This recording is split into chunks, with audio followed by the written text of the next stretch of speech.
News 18 বাংলার খবরের জের বাঁকুড়ায় কৃষকদের থেকে আলু কেনার সিদ্ধান্ত। বাজার দরের থেকে বেশি দরে আলু কিনছে সরকার। সোনামুখীতে অকাল বৃষ্টির দোসর ডিভিসির জমিতে জল জমে আলু চাষে ক্ষতি।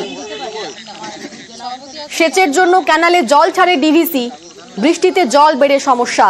আমাদের সঙ্গে রয়েছেন প্রতিনিধি দেবব্রত। নিউজ 18 বাংলায় খবর দেখানোর পরেই তৎপরতা।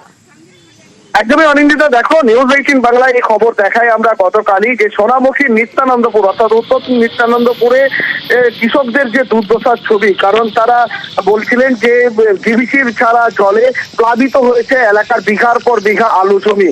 একেতে বৃষ্টি, তার উপর ডিভিসির জল উঠছে জমির ওপর, অর্থাৎ আলু জমির ওপর কোমর পর্যন্ত জল হয়েছিল। সমস্ত যে আলু, সেই আলু পচে যাওয়ার আশঙ্কা করেছিল এলাকার কৃষকরা। সেই খবর আমাদের নিউজ 18 বাংলায় দেখানোর পরেই তৎপরতা প্রশাসনের পক্ষ থেকে উদ্যোগ নেওয়া হয়। কালকে বিকেলেই খবরের জেরে প্রশাসনিক আধিকারিকরা সেই এলাকা পরিদর্শন করে। আজ সকাল থেকেই কিন্তু আলু কেনা শুরু হয়েছে, অর্থাৎ বাজারে যেখানে 5 টাকা প্রতি কেজি ফোরের কাছে আলু বিক্রি করতে হয় কৃষকদের, সেখানে দাঁড়িয়ে সরকারের পক্ষ থেকে 10 টাকা প্রতি কেজি আলু কিনছে সরকার। এই আলু সুফল বাংলায় বিক্রি হবে।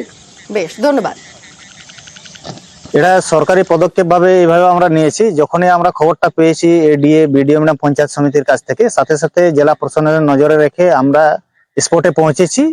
চাষিদের সাথে কথা বলে দেখে এদের সিচুয়েশন পরিস্থিতি উপলব্ধি করে গভর্নমেন্টের যে ন্যায্য নির্ধারিত যে দাম ঠিক করা হয়েছে, মানে 10 টাকা কেজি, সেই দামে এখান থেকে আমরা কিনে নিয়ে যাচ্ছি। এটা সুফল বাংলাতে আমরা বিক্রি করার ব্যবস্থা করব। এই সরকারি আধিকারিকরা এসে আমাদের এই আলুটা ক্রয় করেছে, আমরা ন্যায্য দাম পেয়েছি, যাতে আমরা এই আলুটার যে খরচা হয়েছে তুলনামূলক সেটা আমরা পেয়েছি, এতে আমরা উপকৃত হয়েছি। সঠিক দামে আলুটা কিনে নিয়ে যাচ্ছে, যেটা বাজারে আমরা বিক্রি করতে পারতাম না।